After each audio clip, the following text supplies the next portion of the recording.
নমস্কার।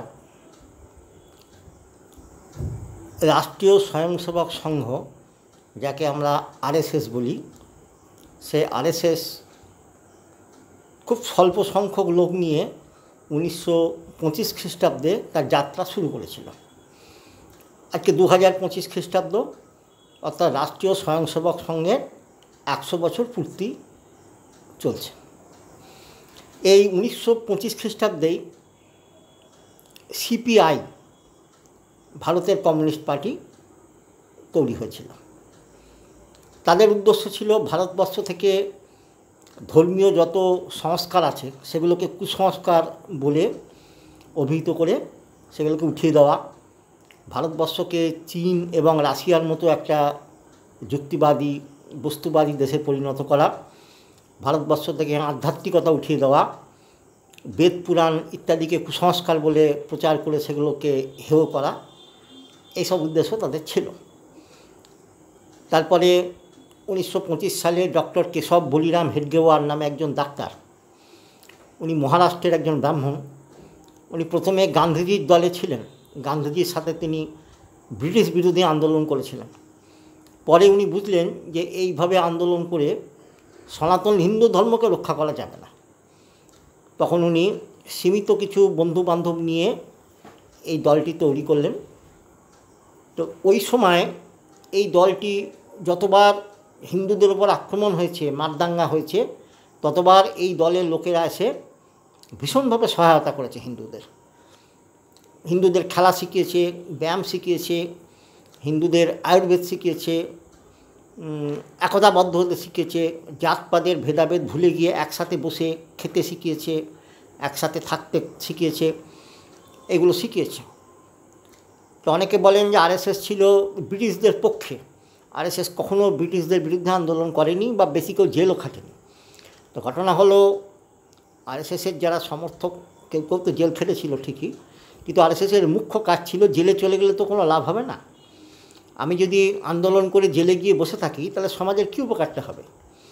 তাই রাষ্ট্রীয় স্বয়ংসেবক সংঘের লোকেরা সরাসরি ইংরেজদের বিরুদ্ধে কংগ্রেসিদের মতো অতখানি লড়াই হয়তো করেনি, তারা ইনডাইরেক্টলি অনেক লড়াই করেছিল। তারা ব্রিটিশ বিরোধী প্রচার করত, ভারতীয় কৃষ্টি সংস্কৃতিকে তুলে ধরত। এইভাবে 1964 সাল চলে এলো। এই 1964 সালে ওই রাষ্ট্রীয় স্বয়ংসেবক সংঘ থেকেই বিশ্ব হিন্দু পরিষদ তৈরি হলো, যে যারা শুধু ধর্ম নিয়ে কাজ করবে। রাষ্ট্রীয় স্বয়ংসেবক সংঘ সংগঠন দেখবে আর ধর্মর ব্যাপারটা দেখবে বিশ্ব হিন্দু পরিষদ। এটা ঠিক হলো।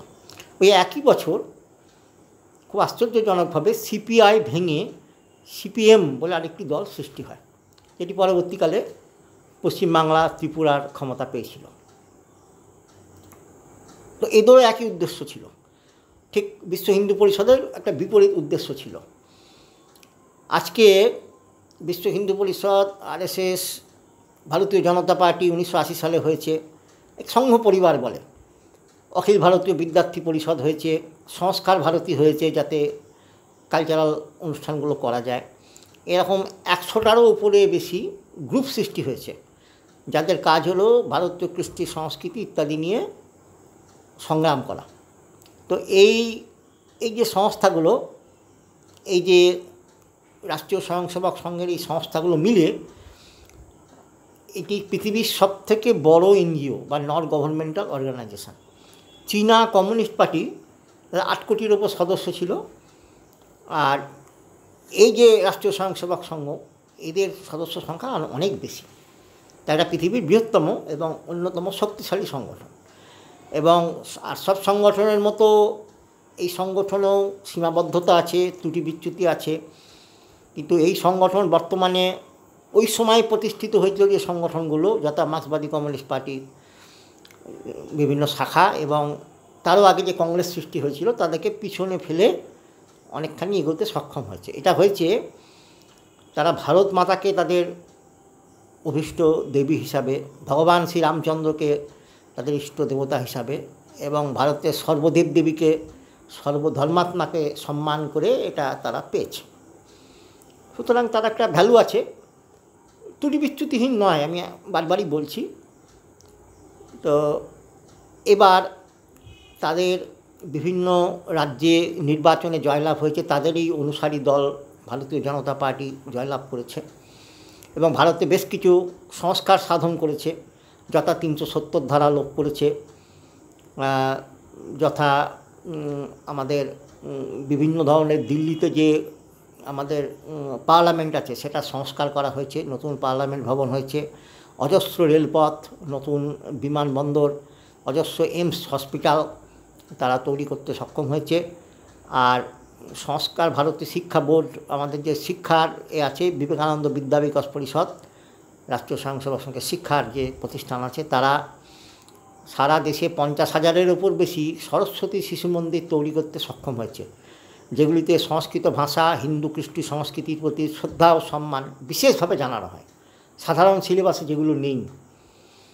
এইভাবে 100 বছর পূর্তিতে রাষ্ট্রীয় স্বয়ংসেবক সংঘের যত সদস্য আছে তাদের সকলকে অভিনন্দন জানাই।